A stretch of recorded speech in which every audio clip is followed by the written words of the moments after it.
प्रधानमंत्री नरेंद्र मोदी आज बिहार में रेलवे की 3 बड़ी परियोजनाओं का शिलान्यास और लोकार्पण करने जा रहे हैं। पीएम हाजीपुर के दियारा इलाके के छौकिया से एक कार्यक्रम में वीडियो कॉन्फ्रेंसिंग के जरिए मोकामा से सिमरिया बेगूसराय को जोड़ने वाले राजेंद्र सेतु के समानांतर एक रेल सह सड़क पुल का शिलान्यास करेंगे। प्रधानमंत्री नरेंद्र मोदी ने अंतर्राष्ट्रीय मुद्रा कोष सम्मेलन को संबोधित करते हुए कहा है कि अभी भी IMF कोटा वैश्विक आर्थिक हकीकत को प्रकट नहीं करता है। प्रधानमंत्री ने ये भी कहा कि भारत का एशिया में एक विशेष स्थान है और इसने IMF के संस्थापक सदस्य के रूप में अनेक प्रकार से एशिया को ऐतिहासिक सहयोग दिया है। प्रधानमंत्री ने ये भी कहा कि जब उन्नत अर्थव्यवस्थाएं मंदी के दौर से गुजर रही थी, ऐसे में एशिया एक उम्मीद की किरण बना हुआ है। अंतर्राष्ट्रीय मुद्रा कोष की प्रमुख क्रिस्टीना लेगार्ड ने भारत की तारीफ करते हुए कहा है कि मंदी के दौर में भी भारत तेजी से प्रगति वाला देश है। उन्होंने पीएम मोदी के द्वारा चलाए जा रहे कार्यक्रमों की भी सराहना की। विश्व सांस्कृतिक महोत्सव का आज दूसरा दिन है। नई दिल्ली में यमुना नदी के किनारे आयोजित 3 दिवसीय विश्व सांस्कृतिक महोत्सव में 35 लाख से अधिक लोग हिस्सा ले रहे हैं। इस अवसर पर आध्यात्मिक गुरु श्री श्री रविशंकर ने पर्यावरण की रक्षा और जैविक खेती के लिए सभी का आह्वान किया। छत्तीसगढ़ के कांकेर में माओवादियों के साथ हुई मुठभेड़ में 2 BSF के जवान शहीद हो गए हैं। 4 गंभीर रूप से घायल हैं। सभी घायलों को बेहतर इलाज के लिए रायपुर लाया गया है। गौरतलब है कि शुक्रवार रात से उत्तरी बस्तर के चोटे पिटिया इलाके में मुठभेड़ जारी है।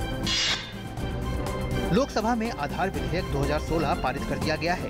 इससे सरकार के प्रत्यक्ष लाभ अंतरण और समाज कल्याण की योजनाओं में लाभार्थियों को सब्सिडी पहुंचाने को संवैधानिक अधिकार मिल जाएगा। इसके अलावा आधार कार्ड धारकों की महत्वपूर्ण बायोमेट्रिक सूचना का संरक्षण भी हो सकेगा। किसी भी व्यक्ति की सहमति के बगैर गैर कानूनी तरीके से आधार आंकड़ा साझा करने को दंडनीय बनाया गया है। आयुर्वेद, योग, प्राकृतिक चिकित्सा और होम्योपैथी आयुष के लिए एम्स की तर्ज पर पहला अस्पताल दिल्ली में स्थापित होने जा रहा है। ये अस्पताल अगले 4 महीनों में पूरी तरह से काम करना शुरू कर देगा। लोकसभा में एक लिखित प्रश्न के उत्तर में आयुष मंत्रालय में राज्य मंत्री श्रीपद येसो नाइक ने बताया कि केंद्र सरकार आयुष डिस्पेंसरी, अस्पताल और एम्स की तरह के संस्थान स्थापित करने के लिए प्रोत्साहन देगा।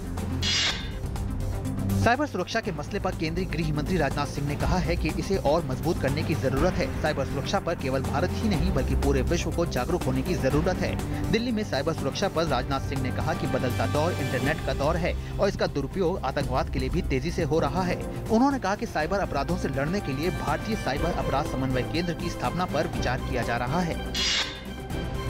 अमेरिकी राष्ट्रपति के लिए रिपब्लिकन पार्टी के उम्मीदवारों की दौड़ में आगे चल रहे डोनाल्ड ट्रंप ने भारी विरोध प्रदर्शनों के चलते शिकागो रैली रद्द कर दी है। ट्रंप की तरफ से जारी एक बयान में कहा गया है कि पुलिस के साथ बैठक के बाद ट्रंप ने रैली रद्द करने का फैसला किया। ऑडिटोरियम के अंदर ट्रंप समर्थकों और विरोधियों के बीच हिंसक झड़पें भी हुई। अमेरिका की एक अदालत ने 11 सितंबर 2001 के चरमपंथी हमले से जुड़े एक फैसले में ईरान को $10 अरब का भुगतान करने का आदेश दिया है। न्यूयॉर्क के डिस्ट्रिक्ट जज जॉर्ज डेनियल्स ने फैसला सुनाते हुए कहा है कि ईरान 9/11 में अपनी भूमिका के दावों के खिलाफ स्वयं की रक्षा करने में विफल रहा है। इससे पहले जज डेनियल्स ने सऊदी अरब को इस मामले में बरी कर दिया। वर्ल्ड कप T20 में हिस्सा लेने के लिए पाकिस्तानी क्रिकेट टीम आज भारत पहुंच रही है। भारत और पाकिस्तान के बीच कोलकाता के ईडन गार्डन्स में 19 मार्च को मैच खेला जाएगा। उधर वर्ल्ड कप T20 में नागपुर में अफगानिस्तान का मुकाबला बांग्लादेश से होगा, जबकि दूसरे मैच में हांगकांग और स्कॉटलैंड आमने सामने होंगे।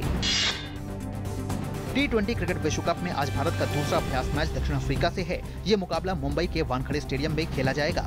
वेस्टइंडीज के खिलाफ खेले गए पहले अभ्यास मैच में भारत ने 45 रनों से जीत हासिल की थी। जसप्रीत बुमराह और आशीष नेहरा के साथ तेज गेंदबाज हरफनमौला हार्दिक पांड्या भारतीय गेंदबाजी आक्रमण बखूबी संभाल रहे हैं। ऐसे में उनकी असली परीक्षा दक्षिण अफ्रीका के विस्फोटक बल्लेबाजों के सामने होगी, जहाँ उनको डिविलियर्स जैसे बल्लेबाज का सामना करना है।